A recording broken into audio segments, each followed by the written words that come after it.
তো গাইস আজকে যাচ্ছি আমি চুল কাটতে, কারণ আমার চুলটা অনেক বড় হয়ে গিয়েছে। আর এই ছেলেটার মতো কাটিং দেবো, দেখি পিছনটা করা, এই তো এরকম একটু দাগ ফাগ মারবো, ঠিক আছে, ডিজাইন এদিকটা দেখি, এদিকটা করা পুরো, এদিকটা এদিকটা, হ্যাঁ।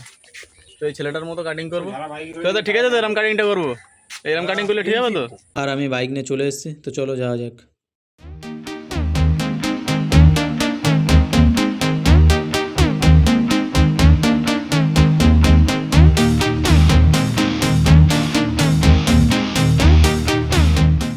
আর বাইকের সামনের চাকায় হাওয়া ছিল না, তার জন্য আমি কন্ট্রোল করতে পারছিলাম না, তাই রাস্তার পাশে জঙ্গলে নেমে গিয়েছে বাইক। আর তার জন্য আমরা প্রথমে চলে গিয়েছিলাম বাইকে হাওয়া ভরতে, না হলে রোডে যদি এমন হয় তাহলে আজকে আর আমাদের চুল কাটা হবে না, তাই একটু হাওয়া দিয়ে নিচ্ছিলাম। হাওয়া হয়ে গেছে, কমপ্লিট হয়ে গেছে হাওয়া, আমরা বেরোবো এবারে।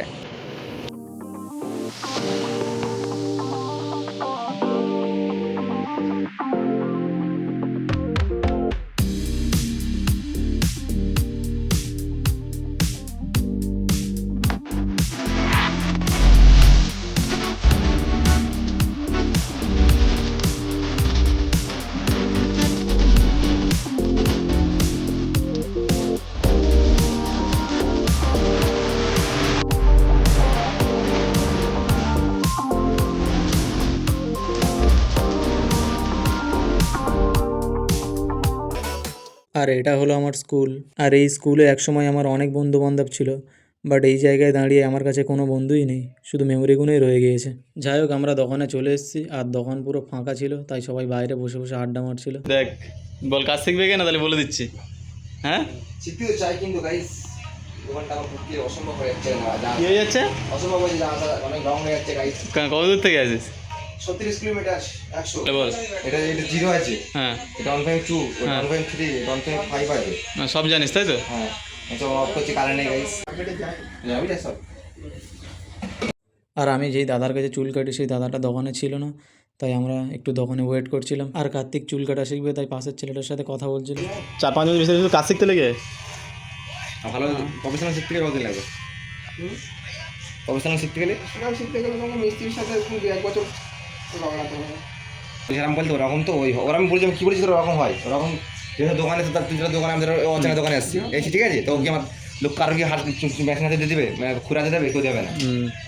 আর এখানে বসে বসে আমার ঘুম পেয়ে যাচ্ছে। না না,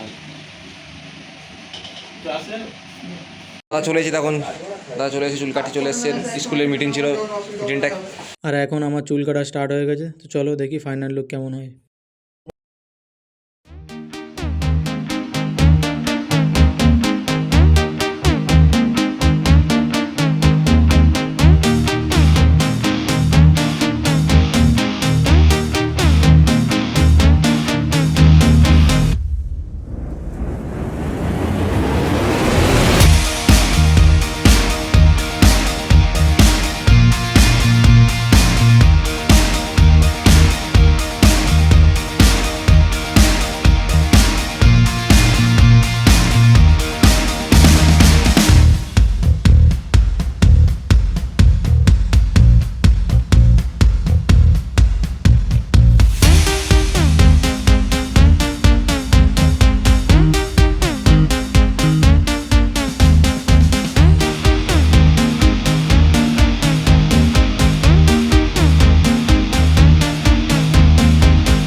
আর হেয়ার কাট এখন আমাদের কমপ্লিট হয়ে গিয়েছে।